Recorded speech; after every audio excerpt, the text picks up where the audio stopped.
Si vous croyez que même le plus petit acte de gentillesse peut changer une vie, abonnez-vous et rejoignez-nous ici sur Soul Stories. Le voyage d'aujourd'hui commence avec rien de plus qu'un simple dollar. Le vent hurlait à travers les branches nues à la périphérie de Boston, apportant un froid qui pénétrait jusqu'aux os. Maya se blottissait sur le siège conducteur de sa Honda Civic de 98, les housses de siège craquelaient dégageant une légère odeur de renfermé.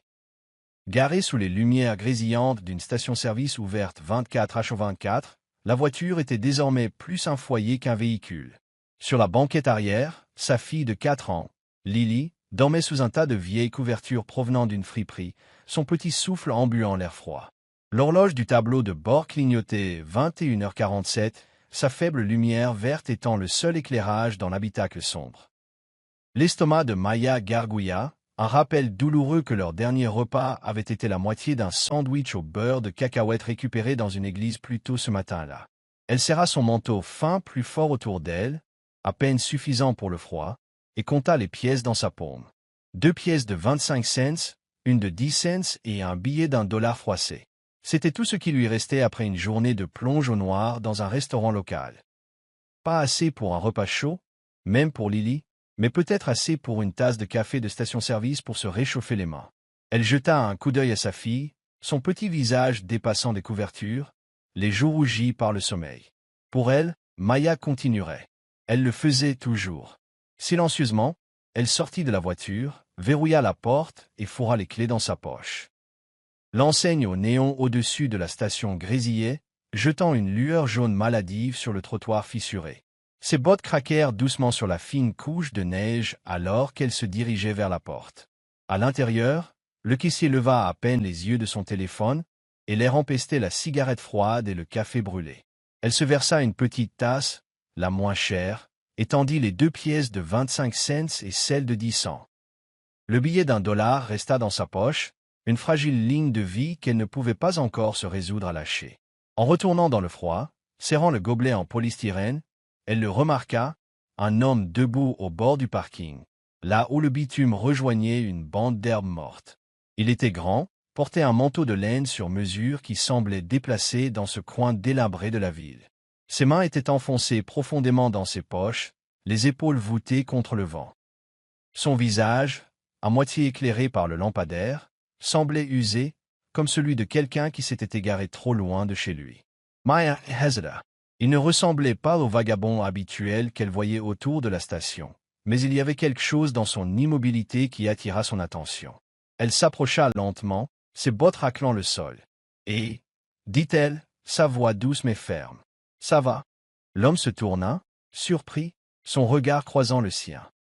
Ils étaient d'un gris pâle, vif mais obscurci par quelque chose qu'elle ne pouvait pas tout à fait définir, peut-être de la tristesse ou de l'épuisement.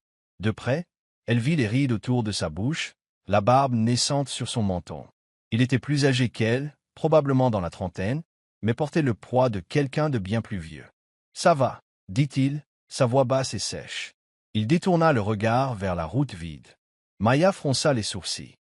Son manteau était cher, ses chaussures ciraient malgré la neige fondue, mais ses mains étaient vides. Pas de téléphone, pas de portefeuille, rien. Elle avait vu assez de gens désespérés pour savoir quand quelqu'un était coincé, même s'il n'en avait pas l'air. « Vous êtes sûr ?» Il gèle. « Avez-vous besoin d'appeler quelqu'un, de prendre un taxi ou quelque chose ?» Il secoua la tête, un sourire amer et creux flottant sur ses lèvres. Pas de taxi, personne à appeler. Sa poitrine se serra. Elle connaissait trop bien ce sentiment, cette douleur creuse de n'avoir personne vers qui se tourner. Elle hésita, ses doigts effleurant le billet froissé dans sa poche. C'était tout ce qu'elle avait, la dernière ligne entre elle et le désespoir total. Mais cet homme, debout seul dans le froid glacial, semblait en avoir plus besoin. Peut-être que cela lui permettrait d'acheter un ticket de bus ou une tasse de café pour passer la nuit. « Tennis », dit-elle, sortant le billet usé et le lui tendant. « Ce n'est pas grand-chose, mais ça pourrait t'aider. Il y a un téléphone public à l'intérieur si vous avez besoin d'appeler quelqu'un. » Ses yeux s'écarquillèrent, passant de son visage au billet dans sa main. Un instant, il ne bougea pas, comme si son geste l'avait figé sur place. « Vous n'êtes pas obligé de faire ça, » dit-il, sa voix plus douce maintenant, presque incrédule. « Je sais, » répondit Maya, le regardant droit dans les yeux. Mais parfois, même un peu peut aider. Elle approcha le billet, ses doigts tremblants de froid. Il la regarda, indéchiffrable, puis secoua de nouveau la tête. « Gardez-le. Vous en avez plus besoin que moi. » Elle se hérissa, non pas à cause des mots mais de la vérité qu'il contenait. Le manteau usé, les cernes sous ses yeux, les mains tremblantes. Tout cela racontait une histoire qu'elle ne pouvait pas cacher.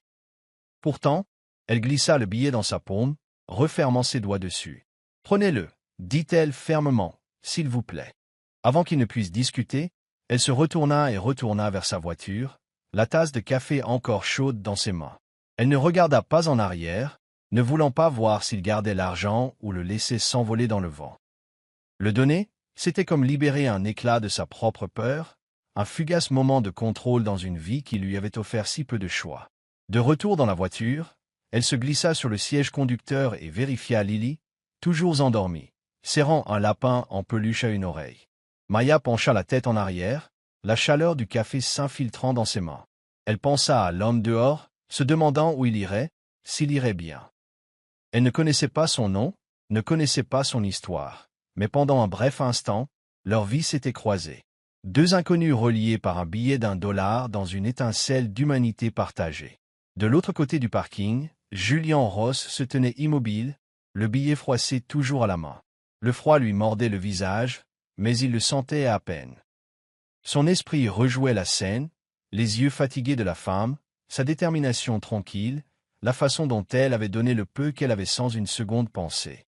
Il était venu dans ce coin oublié de la ville pour s'échapper, pour tester un monde auquel il ne croyait plus. Les gens étaient égoïstes, s'était-il dit. La gentillesse était un mythe, une transaction déguisée en vertu. Et pourtant, cette femme, sans rien d'autre que son nom, lui avait prouvé le contraire. Il baissa les yeux sur le dollar, le papier adouci par d'innombrables mains. Il semblait plus lourd qu'il n'aurait dû, alourdi par son sacrifice. Il le glissa dans la poche de son manteau, ses doigts s'attardant sur le bord. Pour la première fois depuis des mois, quelque chose s'agita dans sa poitrine. Pas tout à fait de l'espoir, mais une fissure dans l'armure qu'il avait construite autour de lui. Alors que la voiture de Maya restait silencieuse sur le parking, les vitres embuées de buée, Julian se retourna et marcha dans l'obscurité. Il ne connaissait pas son nom, ne savait pas d'où elle venait ni où elle allait. Mais il savait une chose, il la retrouverait. Pas pour la rembourser, pas par pitié, mais parce que dans son acte de gentillesse, elle lui avait rappelé quelque chose qu'il pensait avoir perdu pour toujours. Julian Ross était assis dans son bureau au 47e étage d'une tour de verre étincelante du centre-ville de Boston, les lumières de la ville en contrebas s'étendant comme un tapis artificiel scintillant. L'écran d'ordinateur devant lui affichait des rapports financiers, des chiffres dansant sur l'écran, non lus et ignorés. Son esprit dérivait, ramené à cette nuit glaciale dans une station-service en périphérie, aux yeux fatigués mais résilients de la femme qui lui avait tendu un billet de $1 froissé. Ce billet se trouvait maintenant dans son portefeuille, non pas pour être dépensé, mais comme une preuve, le rappel de quelque chose qu'il ne pouvait pas encore nommer. La vie de Julian avait autrefois été une série de victoires. PDG de Ross Enterprises à 34 ans, à la tête d'un empire immobilier et technologique valant des milliards. Mais ces derniers mois, tout s'était effondré. Sa petite amie de longue date, Claire, l'avait trahi avec son plus proche partenaire commercial.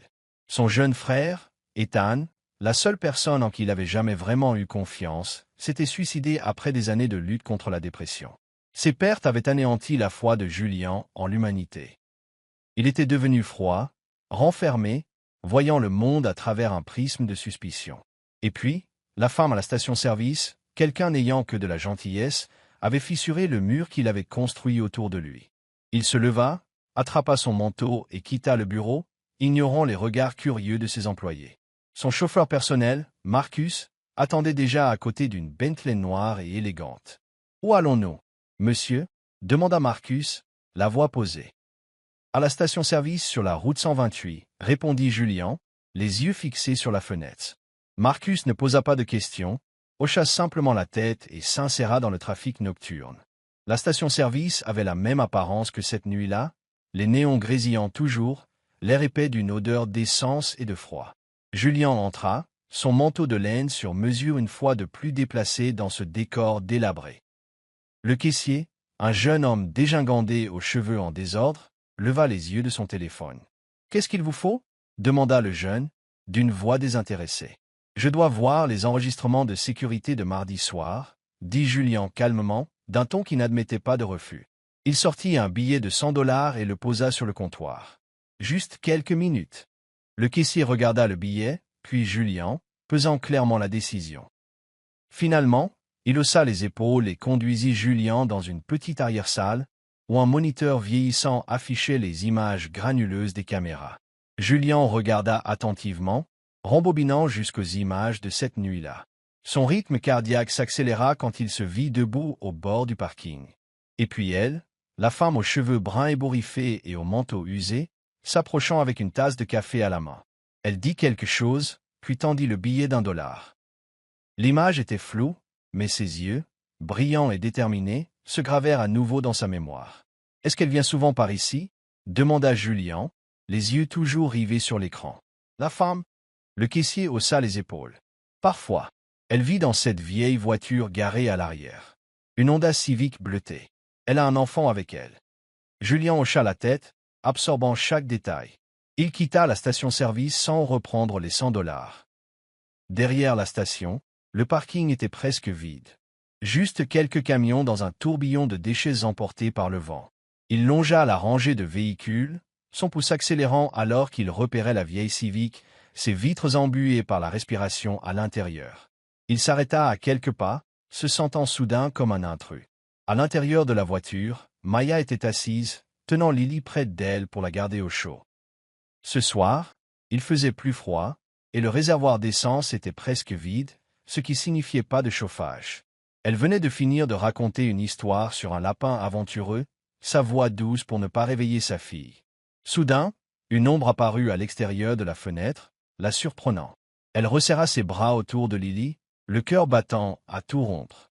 L'homme, celui de l'autre nuit, avec le manteau cher et les yeux gris, se tenait là, regardant dans la voiture.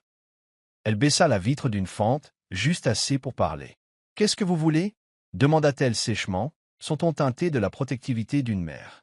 Julien leva la main, signalant qu'il ne voulait aucun mal. « Je ne suis pas là pour vous déranger, » dit-il, la voix profonde et lente. « Je voulais juste vous remercier pour l'autre soir. » Maya fronça les sourcils, le souvenir du billet d'1 $ lui revenant en mémoire. « Je n'ai pas besoin de remerciements. Juste contente que vous alliez bien. » Elle commença à remonter la vitre, mais il parla de nouveau. « Je peux vous aider » dit-il, son ton sincère mais hésitant. « Vous et la petite, vous ne devriez pas vivre comme ça. » Ces mots la coupèrent comme une lame, non par cruauté, mais parce qu'ils touchaient un air qu'elle gardait profondément enfoui. Elle savait que sa vie était dure, vivant dans une voiture, mendiant des restes, sans avenir pour Lily. Mais entendre un étranger le dire à voix haute, c'était comme être mise à nu. « Nous allons bien, » dit-elle, sa voix se raidissant. « Je n'ai pas besoin de pitié. »« Ce n'est pas de la pitié, » répondit rapidement Julien, s'approchant un peu plus. « Je veux juste aider. Un endroit où rester, de la nourriture, tout ce dont vous avez besoin. » Maya le regarda, cherchant dans ses yeux pâles un mobile caché. Il ne semblait pas être un menteur, mais elle avait appris à ses dépens que faire confiance aux étrangers était un pari dangereux. Le père de Lily, qui lui avait un jour promis le monde, avait disparu dès qu'elle était tombée enceinte. D'autres, des voisins, d'anciens collègues, lui avaient tourné le dos quand elle avait perdu son emploi après un accident de voiture. Le monde n'était pas tendre, et elle ne pouvait pas se permettre de risquer la sécurité de Lily. « Merci, mais non. » dit-elle fermement. « Nous pouvons nous débrouiller seuls. » Elle remonta à la vitre, mettant fin à la conversation. Julien resta immobile tandis que la vitre s'affermait. Il voulait dire quelque chose pour la convaincre, mais les mots restèrent coincés dans sa gorge. Il savait qu'il n'avait pas le droit d'insister, pas le droit de s'immiscer dans sa vie. Mais quand il regarda cette vieille Civic, la rouille sur la vitre embuée, il sentit une douleur inhabituelle. Pas de la pitié, mais de l'impuissance. Elle, avec tout ce qui lui manquait, lui avait donné plus que quiconque dans son monde poli et scintillant. Il retourna à sa propre voiture, où Marcus attendait, le moteur toujours en marche. « À la maison » demanda Marcus. « Pas encore » dit Julien, les yeux toujours sur la Honda. « Je reviendrai demain. » Cette nuit-là, dans son Penthouse, Julien ne put dormir. Il se tenait près de la fenêtre, regardant la ville en contrebas, le billet d'1 $ posé sur son bureau comme un défi. Il pensait à Maya, à la façon dont elle l'avait rejeté. Non par fierté, mais parce qu'elle ne croyait pas à la gentillesse. Tout comme lui, autrefois. Mais elle était différente de lui. Elle donnait encore, même quand il ne lui restait rien. Il ouvrit son ordinateur portable et commença à rechercher des refuges locaux et des organisations soutenant les sans-abri à Boston. Il ne savait pas par où commencer, mais il savait une chose. Il n'allait pas abandonner. Pas parce qu'il lui devait quelque chose, mais parce qu'elle avait réveillé en lui quelque chose qu'il pensait mort depuis longtemps. La conviction que même le plus petit acte de gentillesse pouvait tout changer. La neige était tombée plus abondamment ce matin-là, recouvrant la Honda Civic de Maya d'un fin manteau blanc. À l'intérieur de la voiture, l'air était glacial, même si Maya avait enroulé une autre écharpe autour de Lily pour la garder au chaud. La petite fille, aux cheveux blonds ébouriffés, jouait avec son lapin en peluche, murmurant une histoire imaginaire sur « lapin aventureux ». Maya sourit, mais la fatigue dans ses yeux la trahissait. Elle avait à peine dormi la nuit précédente, s'inquiétant du réservoir d'essence presque vide et des quelques pièces restantes dans sa poche. Pas assez pour un petit déjeuner de base. Dehors, une Bentley noire se gara discrètement dans un coin du parking. Julian Ross en sortit, tenant un grand sac en toile, son souffle formant de petits nuages dans l'air glacial. Il portait un manteau de laine gris, plus simple que celui de la veille, comme pour tenter de se fondre dans le décor rude. Mais ses yeux, vifs et remplis de détermination, n'avaient pas changé. Il s'approcha de la Honda Civic à pas lents et prudents, comme pour ne pas effrayer qui que ce soit à l'intérieur. Maya le reconnut à travers la vitre embuée, son cœur s'accélérant. Cet homme, avec son étrange persistance, suscitait en elle à la fois curiosité et prudence. Elle baissa la vitre d'une fente, sa voix froide. « Encore vous? Je vous ai déjà dit que nous n'avions pas besoin d'aide. » Julian ne répondit pas tout de suite. Il posa le sac en toile par terre et en sortit une épaisse couverture de laine bleu marine, une miche de pain frais, encore tiède au toucher, et une petite brique de lait. « Ce n'est pas de l'aide, » dit-il, la voix basse et sincère. « Juste un ami qui apporte quelques petites choses. Pour la petite, il gèle ici. » Maya regarda la couverture, puis Lily, qui tremblait légèrement malgré ses 2 épaisseurs de vêtements. Sa fierté lui criait de refuser, mais son amour pour sa fille était plus fort. Elle ouvrit la portière et sortit, ses bottes craquant sur la neige. « Pourquoi faites-vous ça ?» demanda-t-elle, les yeux méfiants. « Vous ne me devez rien. » Julian haussa légèrement les épaules, presque penaud. « Vous m'avez donné quelque chose. Je veux juste donner quelque chose en retour. » Il lui tendit la couverture, son regard doux mais inébranlable. Maya hésita, puis la prit. Elle retourna dans la voiture et enroula la couverture autour de Lily, sentant la douceur et la chaleur de la laine. Lily rayonna, serrant la couverture comme un trésor. « Maman, c'est si chaud !» cria-t-elle, faisant mal au cœur de Maya. Elle se retourna et accepta tranquillement le pain et le lait de Julian. « Merci, » murmura-t-elle. À partir de ce jour, Julian passa tous les jours, toujours à l'heure, comme une horloge. Parfois, c'était un sac de pommes, d'autres fois une paire de gants pour Lily, ou un thermos d'eau chaude pour qu'elle puisse rester au chaud. Il ne la forçait jamais à prendre quoi que ce soit, laissait simplement les choses discrètement et bavardait avec elle comme un vieil ami. Maya, bien que toujours sur ses gardes, commença à s'habituer à sa présence. Une fois, elle se surprit même à l'attendre, bien qu'elle n'oserait jamais l'admettre. Un après-midi, alors que la neige avait cessé et qu'un faible soleil perçait les nuages, Julian s'assit sur une vieille caisse en bois près de la voiture, partageant une miche de pain avec Maya. Lily faisait la sieste à l'intérieur, blottie dans la couverture bleu marine. « Vous ne parlez pas beaucoup de vous, » dit doucement Julian, « mais j'aimerais écouter, si jamais vous avez envie de partager. » Maya le regarda, le regard incertain. Il y avait longtemps qu'elle n'avait pas parlé du passé, une blessure qui ne s'était jamais vraiment refermée. Mais il y avait quelque chose chez Julian, sa façon d'écouter sans jugement, qui fit sortir les mots. « J'étais infirmière, » commença-t-elle doucement. « Je travaillais à l'hôpital Saint-Maries. Ce n'était pas un travail de rêve, mais c'était suffisant pour que Lily et moi vivions correctement. Puis il y a eu un accident de voiture, un conducteur ivre. Je me suis fracturé quelques côtes, je n'ai pas pu travailler pendant des mois, les factures d'hôpital se sont accumulées, et je ne pouvais plus payer le loyer. Finalement, Il ne restait plus que moi dans cette voiture. Julien écouta sans l'interrompre, et une lueur de douleur passa dans ses yeux. Il pensa à sa propre vie, pleine de privilèges, mais vide, et ressentit un respect silencieux pour la femme assise en face de lui. « Vous êtes plus forte que vous ne le pensez » dit-il sincèrement. « Tout le monde ne continuerait pas à se battre comme vous l'avez fait. » Maya esquissa un petit sourire fatigué et secoua la tête. « M'y battrai. J'essaie juste de ne pas laisser Lily avoir faim. » Mais au fond, ces mots la touchèrent, une petite lumière perçant l'obscurité. Une légère neige dérivait encore sur le parking derrière la station-service, poudrant la Honda Civic de Maya d'une fine couche blanche. À l'intérieur de la voiture, l'air était glacial malgré que Maya ait bien emmitouflé Lily dans la couverture de laine bleu marine que Julien avait apportée des semaines auparavant. La petite fille, jouant avec son lapin en peluche, laissa échapper un grand bâillement, ses paupières lourdes de sommeil. Maya la regardait, le cœur lourd. La vie dans la voiture, bien que familière maintenant, était toujours un rappel douloureux qu'elle n'avait pas encore donné à Lily la vie qu'elle méritait.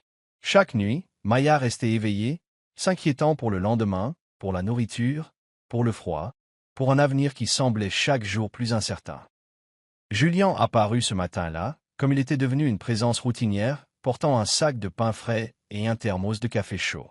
Il frappa doucement à la vitre de la voiture, son expression plus douce, mais empreinte d'une nouvelle sorte de résolution. Maya entrebâilla la portière, surprise de voir non seulement de la nourriture dans ses mains, mais un sérieux rare sur son visage. « Maya, commença-t-il, sa voix calme et ferme. « Je veux qu'on parle. De vous et de Lily. » Elle fronça les sourcils, la méfiance montant. « Qu'est-ce qu'il y a avec nous » demanda-t-elle, resserrant inconsciemment la couverture autour de Lily. Julien prit une profonde inspiration, comme s'il se préparait à faire un grand saut. « Je sais que vous ne voulez pas de charité, je comprends. Mais je veux vous aider, vous et Lily, à trouver un endroit où rester. Un petit appartement sur Elm Street, pas loin d'ici. Je paierai le loyer la première année. Lily pourra aller à la maternelle, vous aurez le temps de vous reconstruire. » Ces mots la frappèrent comme une mèche lente. Un appartement, une vraie maison, avec des murs, une porte et de l'eau chaude. La pensée ressemblait à la fois à un rêve et à un piège. Elle secoua la tête, sa voix mal assurée. « Non, Julien, je ne peux pas. C'est trop. Je ne veux rien vous devoir.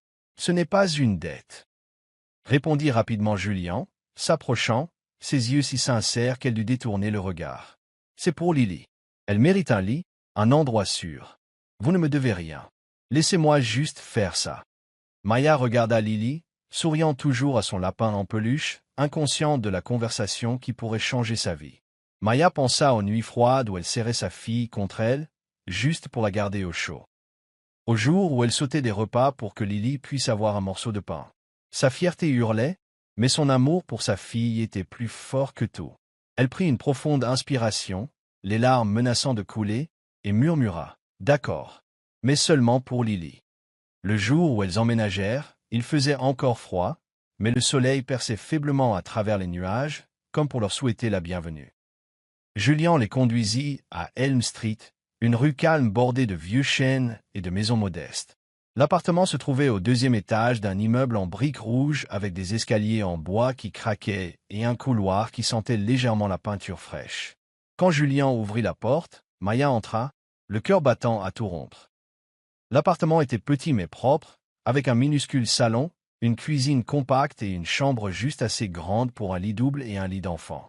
Des murs couleur crème reflétaient la lumière du soleil, et une table en bois vieilli était près de la fenêtre, donnant sur la rue enneigée.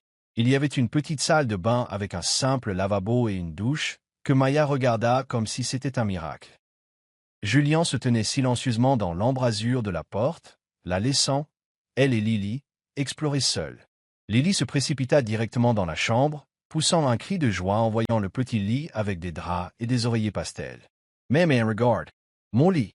cria-t-elle, sautant sur le matelas et serrant un oreiller fort contre elle.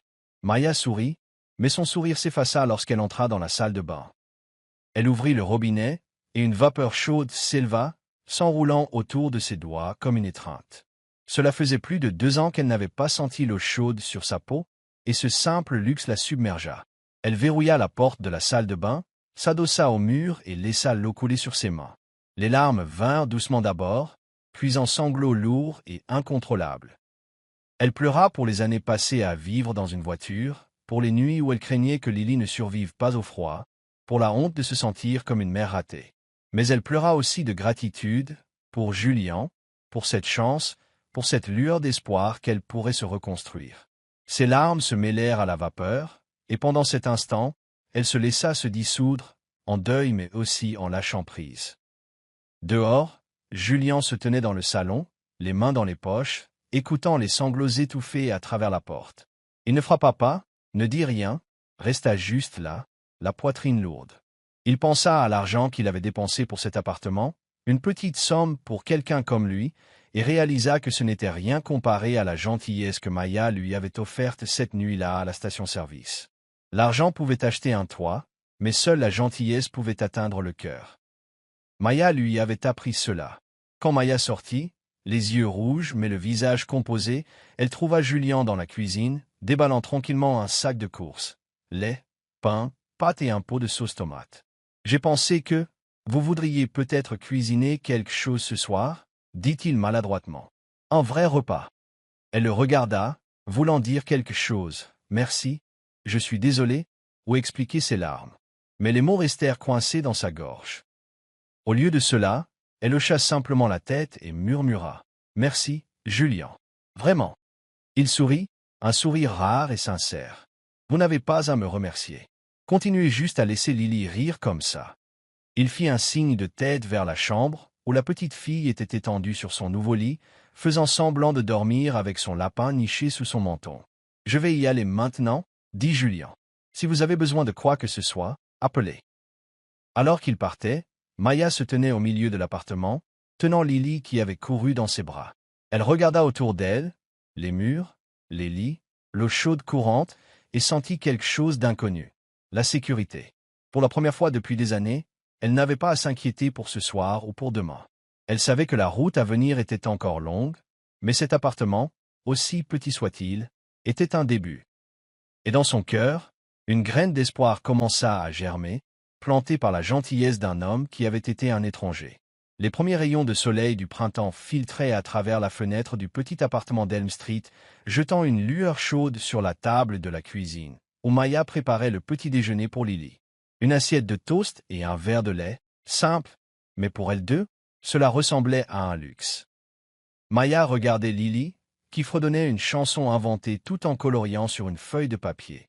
Et pour la première fois depuis longtemps, son cœur était léger. Cet appartement, aussi petit soit-il, leur avait donné un nouveau départ. Mais au fond, Maya savait qu'elle avait besoin de plus.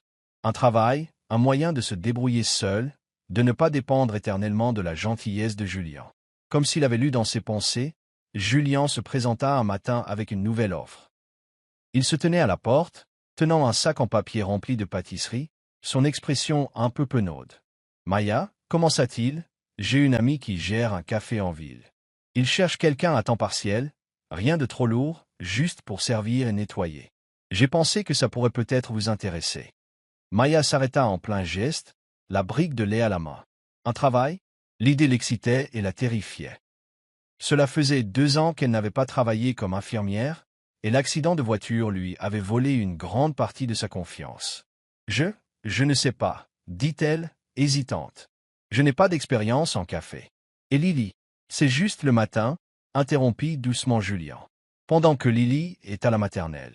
La gérante s'appelle Sarah. Elle est gentille et digne de confiance.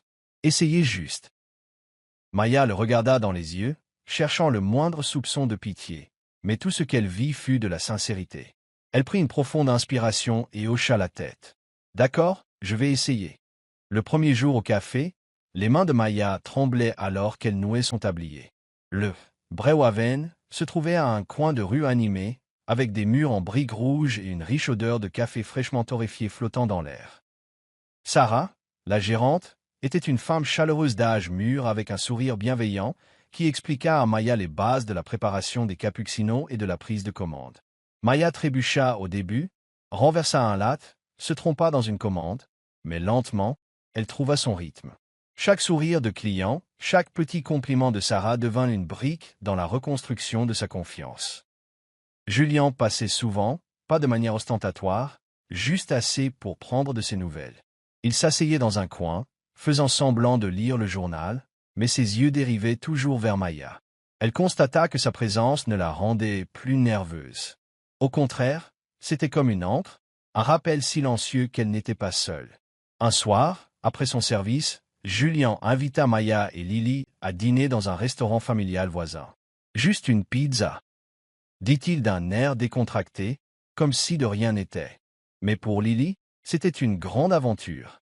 Elle s'agrippa à la main de Julien et l'appela « Monsieur Chaleur », à cause de la couverture qu'il avait apportée un jour, bavardant avec enthousiasme de la maternelle.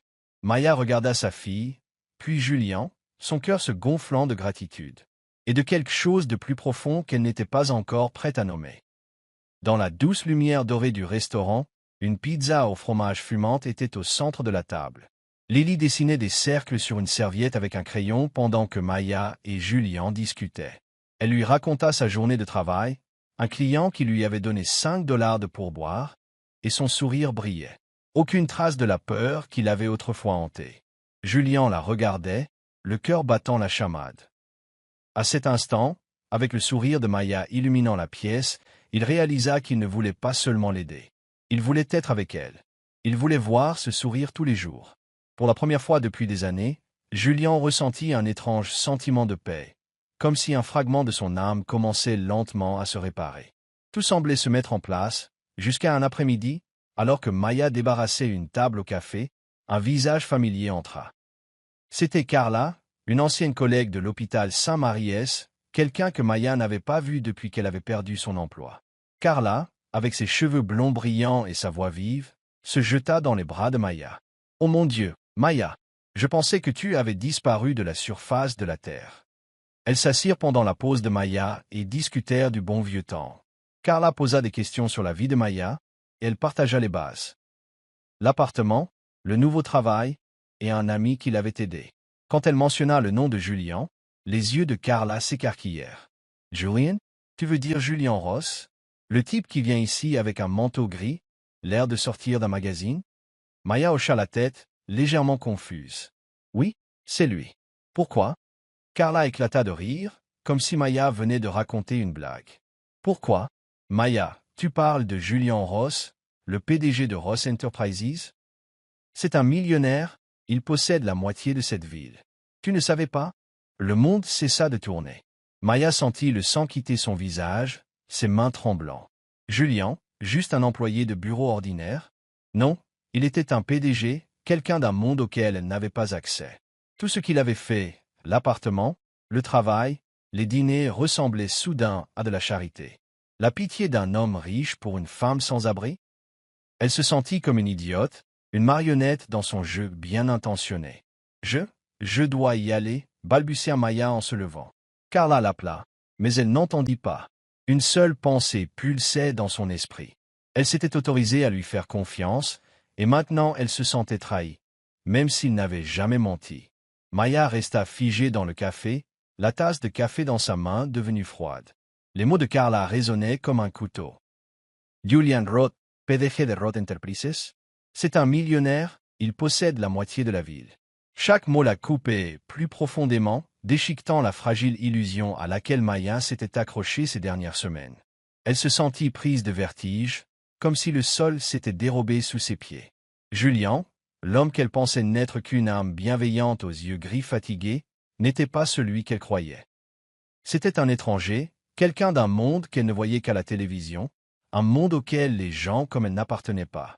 Elle serra son tablier, ses ongles s'enfonçant dans ses paumes pour s'empêcher de trembler. Les souvenirs des dernières semaines défilaient dans son esprit comme une bobine douloureuse. La couverture chaude qu'il avait apportée, l'appartement d'Elm Street, le travail au café.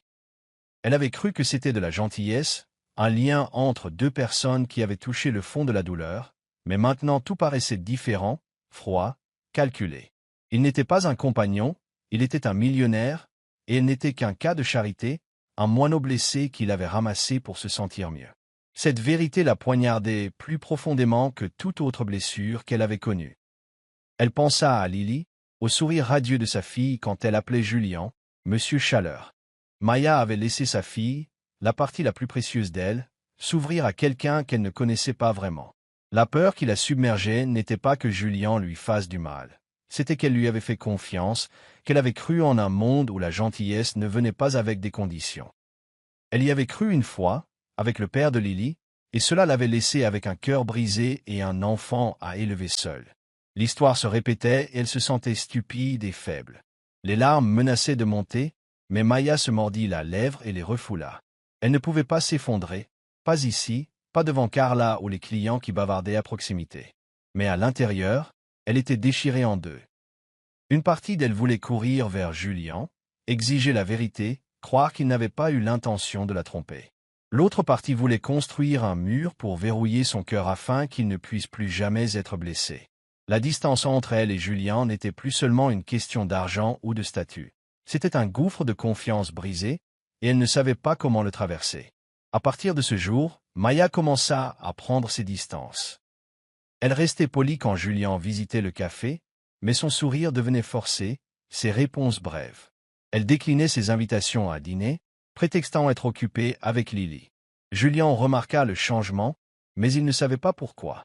Il demanda à Sarah, il demanda même à Lily, mais personne n'avait de réponse. Chaque fois que Maya évitait son regard, Julien sentait une peur étrange et croissante. La peur de la perdre, la peur de perdre la seule chose qui l'avait fait se sentir à nouveau vivant. Un soir, il attendit devant le café, espérant la voir après son service. Quand elle sortit, il s'approcha, la voix calme mais urgente. « Maya, quelque chose ne va pas? Tout has changed. Si j'ai fait quelque chose, s'il te plaît, dis-le-moi. » Maya s'arrêta et le regarda. Ses yeux étaient pleins de douleur mais aussi de résolution. « Je ne sais pas qui tu es, Julien, » dit-elle, la voix tremblante. « Je pensais que tu étais juste un type normal, mais tu es Julien Ross. Tu vis dans un monde auquel je n'appartiens pas. » Julien se figea, réalisant que son secret était découvert. Il voulait s'expliquer, dire qu'il ne se souciait pas de l'argent ou des titres, qu'elle l'avait changé. Mais avant qu'il ne puisse parler, Maya se retourna et s'éloigna dans la nuit, le laissant là, le cœur lourd. Pour la première fois, Julien Ross, un homme habitué à tout contrôler, se sentit totalement impuissant, car il faisait maintenant face à quelque chose qu'il ne pouvait pas acheter, la confiance de Maya. Le vent d'hiver hurlait dans les rues de Boston, apportant un froid mordant et une neige épaisse qui recouvrait tout de blanc. Dans le petit appartement d'Elm Street, Maya se réveilla avant l'aube, un malaise rongeant s'installant dans sa poitrine.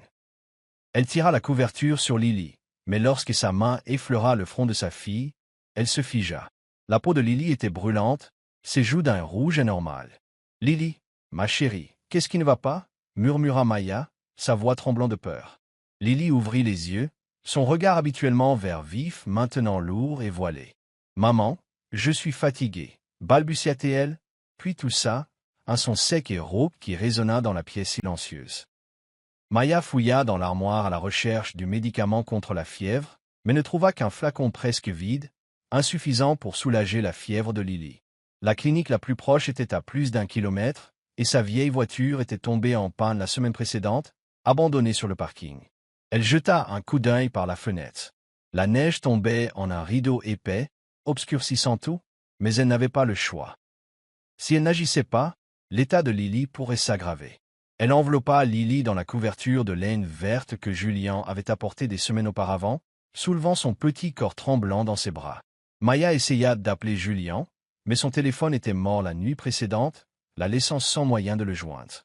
Une lueur de désespoir traversa son esprit, mais elle la repoussa, serrant fort Lily et sortant. Le froid lui mordit la peau, perçant ses fines couches de vêtements et ses bottes usées.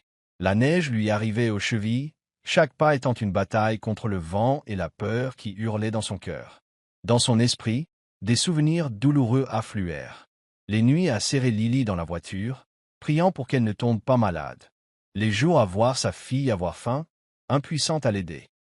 Elle s'était jurée de ne plus jamais laisser Lily souffrir, mais maintenant, la portant à travers un blizzard, elle se sentait à nouveau comme un échec. « Je suis là, bébé », murmura-t-elle, sa voix se brisant dans le vent, les larmes menaçant de couler. Tout va bien se passer. Mais elle n'était pas sûre si elle réconfortait Lily ou elle-même. La route vers la clinique semblait interminable. La neige s'accrochait à ses cheveux et à son manteau, l'alourdissant. Lily se blottit contre sa poitrine, son souffle faible, et le cœur de Maya se sentit comme écrasé. Elle trébucha sur une plaque de glace, manquant de laisser tomber Lily, mais resserra sa prise et se releva, ravalant la douleur à son genou. Elle ne pouvait pas s'arrêter. Elle ne pouvait pas abandonner.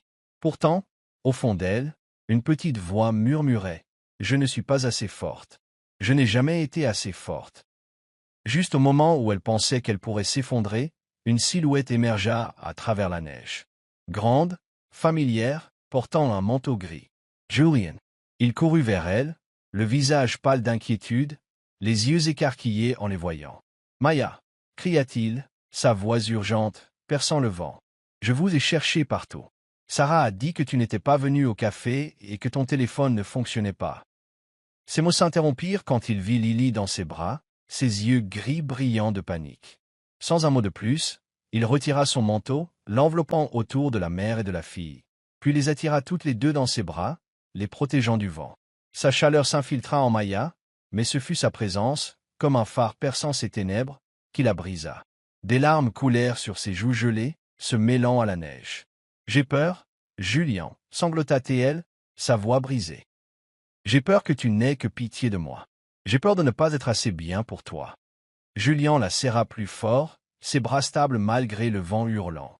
Il se pencha, croisant son regard, ses yeux gris remplis de douleur, mais aussi d'un amour indubitable. « De la pitié, dit-il, sa voix basse mais résolue, comme un vœu. Maya, je n'ai jamais vu quelqu'un d'aussi fort que toi. Tu t'es battu contre tout, pour Lily, pour toi-même. Tu es la raison pour laquelle je crois, à nouveau en la vie. » Il marqua une pause, sa voix s'adoucissant jusqu'à un murmure. « Je ne suis pas là pour te sauver. Je suis là parce que j'ai besoin de toi. » Ces mots percèrent la glace autour du cœur de Maya comme une lame. Elle se blottit contre sa poitrine, ses larmes trempant sa chemise, sentant le battement régulier de son cœur contre le vent. À cet instant, au milieu de la neige épaisse, elle ne se sentit plus comme une mère célibataire ratée ou quelqu'un recevant de la pitié. Elle se sentit aimée, appréciée, non pas pour ce qu'elle avait ou n'avait pas, mais pour qui elle était. Pour la première fois, elle s'autorisa à croire que peut-être, juste peut-être, elle méritait cet amour. Julian les guida jusqu'à la clinique, restant à leur côté pendant que le médecin examinait Lily. La fièvre était due à une infection de la gorge, mais le médecin leur assura qu'avec des médicaments et du repos, elle se rétablirait. Julian s'assit à côté de Maya dans la salle d'attente, lui tenant la main, ne disant rien mais offrant une présence qui calmait ses peurs. Quand ils retournèrent à l'appartement, Lily dormait dans les bras de Maya, sa respiration plus régulière grâce aux médicaments. Julian prépara du thé chaud, le posa sur la table de la cuisine, puis se tint à la porte, comme s'il hésitait à s'immiscer. « Merci, » dit Maya, sa voix douce mais sincère. Elle le regarda, croisant son regard sans ciller pour la première fois. Pas seulement pour aujourd'hui. Pour tout. Julian sourit, un sourire doux et sincère. « Ne me remercie pas, Maya. Laisse-moi juste rester à tes côtés. » Il sortit, la laissant avec Lily et un nouveau sentiment, l'espoir. Dans le cœur de Maya, une porte s'était entr'ouverte, menant à un avenir qu'elle n'avait jamais osé rêver. La chaude lumière dorée du lustre du petit appartement d'Elm Street jetait une douce lueur sur la table à dîner, où Maya, Julian et Lily partageaient un repas simple, des pâtes à la sauce tomate et un bol de salade. Lily, les joues barbouillées de sauce, divaguait sur un oiseau à la maternelle, faisant rire Julian. Maya sourit, mais son sourire n'atteignit pas ses yeux. À l'intérieur, une tempête silencieuse couvait, grandissant régulièrement depuis que Julian et elle étaient officiellement en couple quelques semaines plus tôt. Leur relation avait commencé comme une étincelle, attisée par des moments de sincérité, des contacts rapides de la main, des discussions nocturnes autour d'un thé, des étreintes surprises dans la neige. Maya avait un peu ouvert son cœur, espérant qu'elle pourrait être digne de ce bonheur. Mais le monde de Julian, un monde de pouvoir, de richesse et de projecteurs constants, commençait à étouffer cette étincelle. Cela commença quand elle surprit une conversation au Breuhaven. Deux clients, manifestement des cadres, chuchotaient à propos de Julian Ross et de « la fille sans abri ». Ils ricanèrent, la qualifiant de son « dernier jouet », quelque chose d'amusant jusqu'à ce qu'il s'ennuie. Maya se tenait derrière le comptoir, serrant son torchon, se sentant mise à nu sous le poids du regard de la ville. Elle essaya de l'ignorer, se dit que ce n'était que des ragots, mais la graine du doute avait été plantée. Puis un matin, en parcourant son téléphone pendant sa pause, un titre de tabloïd la frappa, comme un coup de poing. Le millionnaire Julien Ross entiché d'une mère célibataire sans abri. Amour ou projet caritatif. L'article fouillait dans son passé, la vie dans la voiture, les mois de mendicité pour des restes, et le tordait en quelque chose de sordide. Il la traitait de croqueuse de diamants, insinuant qu'elle avait exploité la gentillesse de Julien pour gravir l'échelle sociale. Pire encore, l'article incluait une photo floue d'elle et de Lily, prise sans autorisation alors qu'elle quittait l'appartement, donnant à Maya l'impression que sa vie privée était désormais un cirque public. Ses mains tremblaient en lisant, le souffle coupé. Chaque mot était comme une lame, tranchant le peu d'estime de soi qu'elle avait reconstruit. Mais ce qui faisait le plus mal n'était pas les insultes. C'était la peur de tirer Julien vers le bas. Il était un PDG, un homme avec un empire bâti sur la réputation. Et elle était une mère célibataire qui dormait autrefois dans sa voiture et comptait ses centimes pour du lait. Comment pouvait-elle appartenir à son monde? Comment pouvait-elle le laisser tout risquer, sa carrière, son nom, son avenir pour elle? Cette peur s'accrochait à elle comme une ombre. Chaque fois que Julien entrait dans le café, elle remarquait les regards des clients, sur lui, puis sur elle, avec curiosité ou mépris silencieux. Elle imaginait les chuchotements chez Ross Enterprises, la désapprobation du conseil d'administration, les titres à venir. Elle pensait à Lily grandissant sous le regard jugeur du monde, étant appelée la fille de la croqueuse de diamants. La pensée l'étouffait, comme si quelqu'un lui écrasait lentement la poitrine. Elle commença à prendre ses distances. Quand Julien l'invitait, elle et Lily, à dîner, elle prétextait la fatigue ou disait devoir s'occuper de sa fille. Quand il cherchait sa main, elle la retirait doucement, faisant semblant d'être occupée à nettoyer ou à faire du café. Julien remarqua le changement. Ses yeux s'assombrirent de douleur, mais il n'insista pas. Il restait patient, apportait toujours des pâtisseries pour Lily, s'asseyait toujours tranquillement dans le coin avec une tasse de café refroidissant, attendant qu'elle dise quelque chose. Mais Maya ne pouvait pas. Chaque fois qu'elle le regardait, elle voyait un monde auquel elle n'appartenait pas, et la peur de le détruire submergeait tout espoir d'amour. Une nuit, après que Lily se soit endormie, Maya s'assit sur le canapé, serrant une tasse de thé tiède. Son regard se posa sur une photo sur la table, un polaroid que Julien avait pris lors de leur journée au parc, tous les trois riant librement. Son sourire sur la photo lui semblait maintenant un rappel cruel de ce qu'elle était sur le point de perdre. Que feriez-vous si vous étiez à la place de Maya? Laissez un commentaire ci-dessous. Nous aimerions connaître votre avis. Elle pensa à tout ce que Julien avait fait. La couverture, l'appartement, le travail, cette étreinte dans la neige. Il lui avait donné une nouvelle vie, mais elle ne pouvait pas le laisser en payer le prix. Elle ne pouvait pas laisser leur amour devenir une tache sur son nom. Elle se leva, prit une feuille de papier et commença à écrire, sa main tremblante. « Julien, merci pour tout. Tu nous as donné, à Lily et à moi, plus que je n'aurais jamais pu rêver. Mais je ne peux pas te laisser être blessé à cause de moi. Je n'appartiens pas à ton monde, et je ne te tirerai pas vers le bas. Lily et moi, nous nous en sortirons. S'il te plaît, ne nous cherche pas. » Des larmes tombèrent sur la page, brouillant l'encre, mais elle plia la lettre et la posa sur le comptoir de la cuisine. Le lendemain matin, alors qu'une aube pâle filtrait à travers les rideaux, Maya emballa quelques vêtements dans un vieux sac. Elle souleva Lily, encore groggy de sommeil, et quitta tranquillement l'appartement. La neige tombait à nouveau, recouvrant doucement le trottoir, mais cette fois, il n'y avait pas de Julien pour les protéger. Elle serra fort sa fille, des larmes silencieuses coulant sur ses joues, son cœur se brisant à chaque pas. Elle savait qu'elle faisait ce qu'il fallait, protégeant Julien, protégeant Lily, se protégeant d'un monde qui ne l'accepterait jamais. Mais chaque pas loin de cet appartement, loin de lui, était une autre coupure dans son âme. Et elle se demandait si elle cesserait un jour de ressentir cette douleur, ou si ce serait toujours le coup d'aimer un homme qu'elle ne pourrait jamais vraiment avoir. La neige avait cessé, laissant Boston drapé d'un manteau blanc scintillant sous le pâle soleil d'hiver. Maya se tenait dans la cour de récréation de l'orphelinat Sainte-Anne, à quelques kilomètres du centre-ville. Elle portait un vieux manteau, ses cheveux bruns attachés en arrière, les mains occupées à distribuer des biscuits aux enfants qui s'élançaient autour d'elle. Leur rire résonnait, vif et innocent, apaisant la douleur dans son cœur. Cela faisait 2 semaines qu'elle avait quitté l'appartement d'Elm Street, ne laissant à Julian qu'une lettre. Elle était venue ici, dans un endroit où elle pouvait redonner quelque chose au monde, tout comme quelque chose lui avait été donné un jour. Maya était venue à l'orphelinat non seulement pour aider, mais pour se cacher. Chaque nuit, dans la petite chambre louée qu'elle payait avec ses maigres économies, elle luttait avec les souvenirs de Julian, ses 12 yeux gris, ce sourire rare, la chaleur de ses bras dans la neige. Mais elle se répétait que partir était la bonne chose à faire. Il méritait une vie sans les calomnies des tabloïds, sans les chuchotements du conseil d'administration. Quant à elle et Lily, elles iraient bien. Elles s'en étaient toujours sorties. Aujourd'hui, elle jouait à chat avec les enfants quand une silhouette apparut au portail de la cour de récréation. Elle se figea, le souffle coupé. Julian. Il se tenait là, dans son familier manteau gris, mais son visage était décharné, ses yeux cernés comme s'il n'avait pas dormi depuis des jours.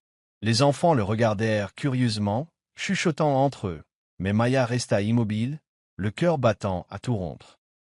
Elle voulait courir, disparaître, mais ses pieds refusaient de bouger. Julian entra dans la cour, ses yeux ne la quittant jamais. « Maya » appela-t-il, sa voix rauque, lourde de désespoir et de résolution. « Je t'ai cherché partout.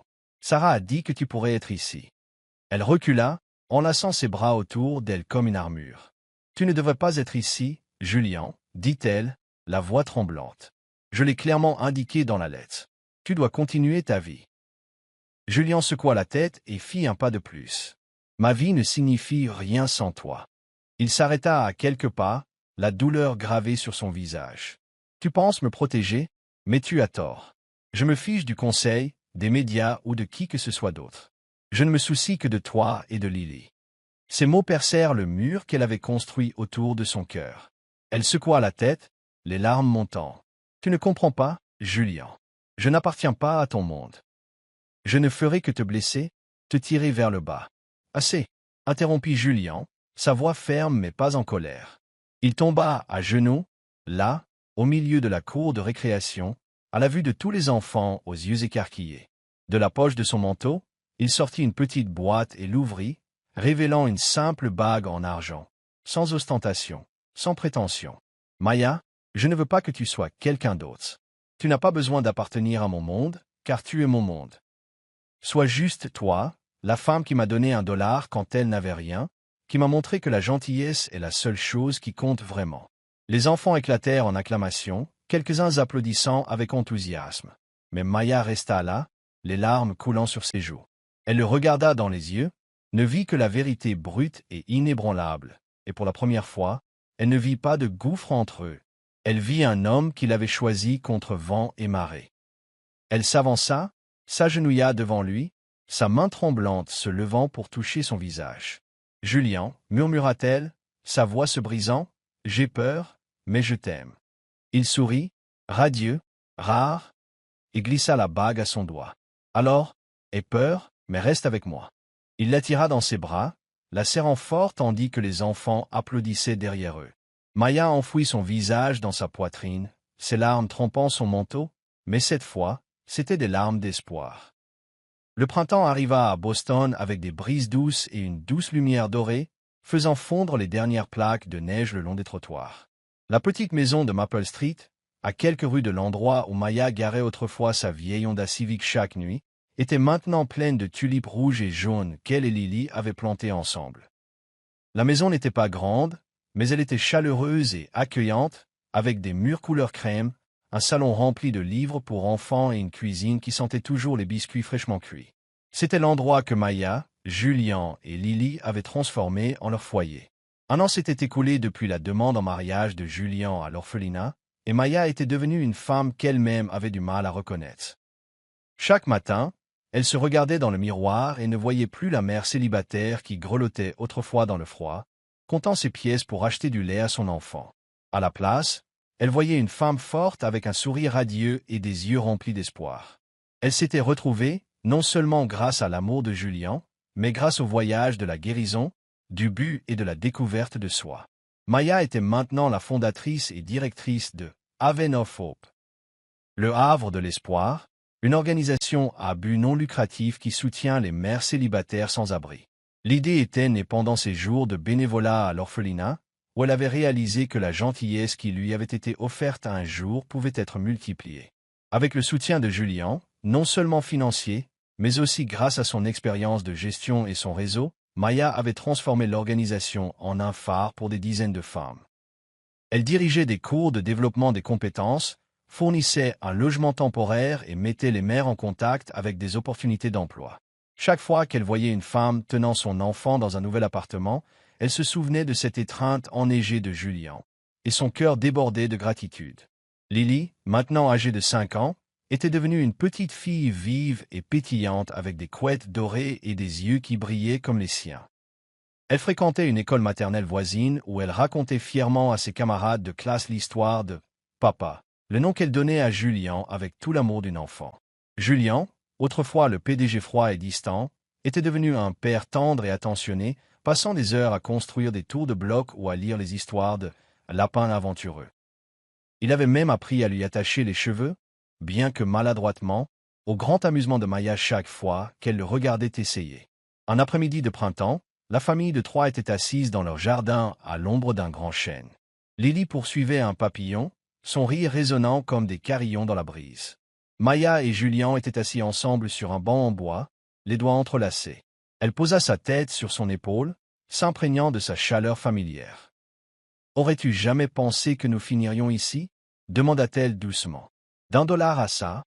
Julian sourit, son regard tendre croisant le sien. Non, admit-il, mais je sais une chose. Ce dollar valait plus que tout ce que j'ai jamais possédé. Il sortit de son portefeuille le même billet froissé, maintenant conservé avec soin dans une pochette de protection. Il était posé sur son bureau chez Ross Enterprises, un rappel quotidien du moment qui avait changé sa vie. Tu aimes ça, Maya. Pas l'inverse. Maya secoua la tête, les yeux brillants de larmes, mais elle sourit. Nous nous sommes sauvés l'un l'autre, Julian. Je pensais que la gentillesse était un luxe, quelque chose que seuls les chanceux pouvaient s'offrir. Mais tu m'as montré qu'il n'en faut pas beaucoup, juste un cœur sincère. Ils restèrent assis en silence, tenant cette vérité entre eux, jusqu'à ce que Lily accourt et saute sur les genoux de Julian. « Papa, viens attraper des papillons avec moi », cria-t-elle en tirant sa main. Julian rit et se leva, la poursuivant dans l'herbe, faisant semblant de trébucher et de tomber juste pour la faire rire plus fort. Maya les regardait, le cœur débordant d'une joie qu'elle avait un jour cru impossible. L'histoire de Maya et Julian était un témoignage du pouvoir de la gentillesse, humble mais sincère, capable de changer une vie. Maya, autrefois une mère sans abri avec son dernier dollar, avait montré à Julian que la vraie valeur ne se trouvait pas dans la richesse ou le statut, mais dans la capacité de donner sans rien attendre en retour. À son tour, Julian donna à Maya la chance de croire à nouveau en elle-même et au monde, prouvant que la gentillesse n'est pas de la pitié, mais une connexion entre les âmes. Leur voyage était plus qu'une histoire d'amour. C'était un rappel que même dans les moments les plus sombres, un seul acte de compassion, un dollar froissé, une étreinte dans la neige, peut planter la graine de l'espoir. Et la gentillesse, elle, lorsqu'elle est enracinée dans un amour véritable, ne guérit pas seulement, elle construit des avenirs. D'étrangers dans une station-service par une nuit glaciale, Maya et Julian avaient bâti un foyer, une famille et un héritage de gentillesse, nous rappelant à tous que parfois, les plus petites choses détiennent le plus grand pouvoir. Si cette histoire a touché votre cœur, n'oubliez pas de liker, partager et de vous abonner pour plus d'histoires d'amour authentique de Soul Stories. Car parfois, le plus petit moment peut mener au plus grand amour.